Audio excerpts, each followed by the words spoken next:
السلام علیکم ورحمۃ اللہ وبرکاتہ۔ نبی اکرم صلی اللہ علیہ وسلم مسجد میں آئے۔ ایک شخص نماز پڑھ رہا تھا اور دعا مانگتے ہوئے اپنی دعا میں کہہ رہا تھا، اللہم لا الہ الا انت المنان بدیع السماوات والارض یا ذو الجلال والاکرام۔ نبی اکرم صلی اللہ علیہ وسلم نے فرمایا، کیا تم جانتے ہو اس نے کس چیز سے دعا کی ہے؟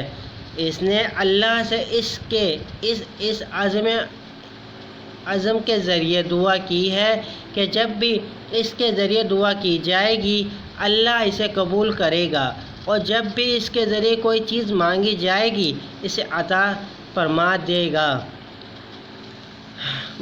اگر آپ کو آج کی ہماری ویڈیو پسند آئی تو برائے مہربانی ہمارے ویڈیو کو لائک کیجیے گا اور ثواب کی نیت کے ساتھ اپنے دوستوں کے ساتھ ضرور شیئر کیجیے گا، اور اگر آپ ہمارے چینل پر نیو ہیں تو برائے مہربانی ہمارے چینل کو سبسکرائب کر دیجیے۔ السلام علیکم ورحمۃ اللہ وبرکاتہ۔